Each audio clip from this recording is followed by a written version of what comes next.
Welcome back everyone, it's Dr. J here, and we're picking up where we left off. In our last video, we explored the fascinating world of modifying styles, and before that, we laid down the foundation by discussing the basics of styles. If you missed any of those episodes, make sure to catch up and join us on this exciting journey. Today we're taking the next leap forward and diving into the realm of adding numbering and unlocking the incredible potential of the navigator. And now let's look at how we can add numbering to our template. Under the Home tab, I can go to the group that says Paragraph, and under this group I can see I have bullets and I've got numbering. But this is not the one I'm looking for. Next to numbering is a multi-level list. So clicking on this particular down arrow, it opens up more options. And here I can see I've got different layered numbering that has heading 1, heading 2, and heading 3. And this is what we are looking for. If I click on that, guess what? I now have my numbering, which is automatically created for me. But let's look to see that everything is in place.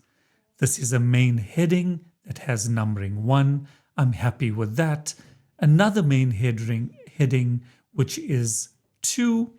And within heading 2, I've got 2.1 and 2.2.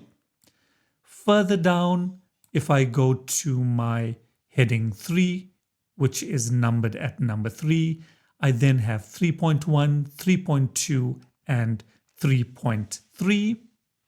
And within discussions, we have 3.3.1, 3.3.2, and 3.3.3, which were my subheadings within the discussions. So you will see that the numbering is automatically controlled if you use styles correctly. Finally, I've got my conclusion, which is number 4. Setting up your template correctly will then allow you to automatically generate the numbering. There's no more need for you to control the numbering if you set up your template correctly. If you're doing this for the first time, there's a high likelihood that something may have gone wrong. In this instance, my suggestion is go to that particular place where you have an issue, click on the heading or the subheading, and then double check that the heading is set correctly. If it is set incorrectly, then you can select the correct heading and the numbering should sort itself out automatically. If you perhaps have some numbering that should not be there, you can delete that numbering and the numbering will then rearrange itself accordingly. After setting up the template, let's assume I want to make some changes. I would now like to split my findings and discussion. In other words, I want my findings to be number 3, and I want my discussion now to be my number 4. To do this, it means that this now needs to be a heading 1. I click on discussion and I can select heading 1. I'm going to use the navigator and select heading 1, and this changes now to a heading 1. Notice how the numbering has now changed.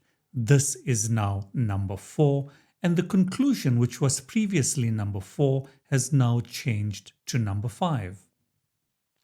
It may appear to be different in size, and the reason for that, it's because I need to change this to capital letters, and now you can see that it is the same as my previous heading 1s. But look carefully inside of my heading 1. These have automatically changed, but they have not changed correctly because these should now become my heading 2. So the numbering is incorrect because they selected as heading 3s. So if I click on it and change them to a heading 2, you will notice that the numbering is automatically sorted out. So you can easily change your template to the way you want it to look like at the end. The final step in the template will be to be able to view this using the navigator. In order to view this using the navigator, I now go to View on my menu, and under View, I will find under the Show group, Navigation Pane, and I will tick on this particular option, Navigation Pane.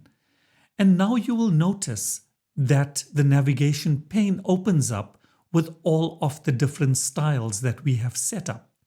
So if you have any errors in the way your styles are set up, you can also pick it up easily in the navigation pane. But what's interesting about the navigation pane is I can select any part of my document and I automatically jump to that particular section in the document. And this becomes really useful when you're working with a large document and you need to quickly move to different parts of that document. It is important to take note that when using the navigator, the headings only appear when you make use of styles.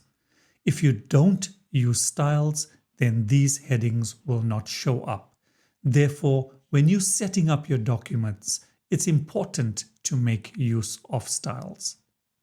If you enjoyed watching this video, get ready to take it to the next level. Don't hold back. Smash that like button, drop a comment in the comment section, and make sure to subscribe so you never miss out on the contents that's yet to come. Catch you in the next video. Bye for now.